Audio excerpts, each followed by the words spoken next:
In 1943, the war in North Africa was coming to a brutal end. Rommel's once proud Afrika Korps, the soldiers, who had marched through the desert, under the blazing sun, were finally defeated. Thousands of German soldiers surrendered to the Allies. Most of them believed that their lives were over. They expected cruelty, starvation, or perhaps a dark fate in some unknown land. But soon, they were told something surprising. They were being sent across the Atlantic Ocean, all the way to the United States. Many couldn't believe it. Why would America, a land they had been told was weak? Some even laughed, saying, "America will collapse before we even arrive." They had no idea how wrong they were. When the ships finally reached American shores, the first sight that greeted them left the prisoners speechless. As they stood on the deck, the New York skyline rose before them, glittering towers of steel, cranes loading endless cargo, docks stretching as far as the eye could see. Even in wartime, America looked alive, powerful, unstoppable. One soldier later wrote, "I thought Germany was the most advanced nation on earth, but when I saw New York, I realized we were children compared to this." The Germans were placed on trains that would carry them across the country to camps in Texas, Kansas, Georgia, and dozens of other states. As the trains rumbled through the American heartland, the prisoners stared out the windows in disbelief. Everywhere they looked, there was abundance. Miles of fertile land, shining factories, trains moving without pause, and cars filling the roads. Even small towns had electricity, clean streets, and well-fed people. It was a reality that clashed violently with everything Nazi propaganda had told them. They had been taught that America was a place of poverty and chaos, run by greedy businessmen and filled with lazy people. But now they saw a nation thriving in unity, working tirelessly for one purpose: victory. When they arrived at the POW camps, the surprises continued. These were not brutal prisons. The barracks were clean, the food was decent, and the guards treated them with respect.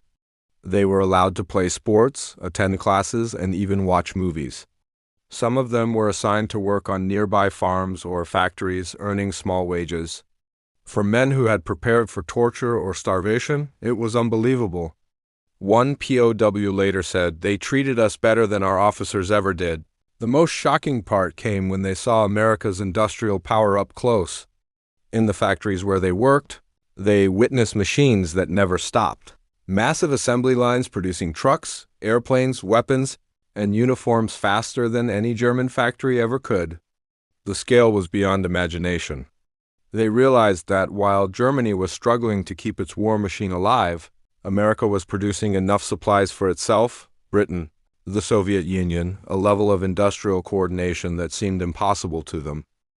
One German engineer, after visiting a U.S. aircraft factory, reportedly said, "If Hitler had known this was what we were up against, he would never have started the war." As months turned into years, something profound began to happen inside the minds of many of these prisoners. Their belief in the Nazi ideology, in racial superiority and dictatorship, in the supposed weakness of democracy began to crumble. They saw African American workers standing shoulder to shoulder with white workers. They saw women operating heavy machinery with skill and pride. They saw that Americans didn't need fear or propaganda to unite them. They worked together because they believed in something greater: freedom and progress. The Post began writing letters home.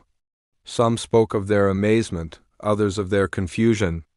One soldier wrote, "In Germany, we are told the Americans are a nation of fools. But I tell you, these fools have built a paradise." Another wrote, "I thought the German race was the strongest in the world.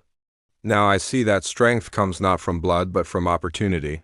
For many, the time spent in America changed them forever. They were prisoners, but they were also students, learning from the society that had defeated them not just on the battlefield, but in spirit. When the war finally ended in 1945, more than 371,000 German Posts had lived on American soil. Before being sent back to Germany, they were gathered and addressed by American officers. One officer told them, "You came here as enemies. You leave as men who have seen what freedom can do." And it was true. When they returned to their devastated homeland, These former soldiers carried something new within them, a vision of a different kind of power. Not power through fear or conquest, but power through innovation, cooperation, and liberty. Some of them became teachers, engineers, and builders. They helped rebuild Germany into a democratic industrial nation.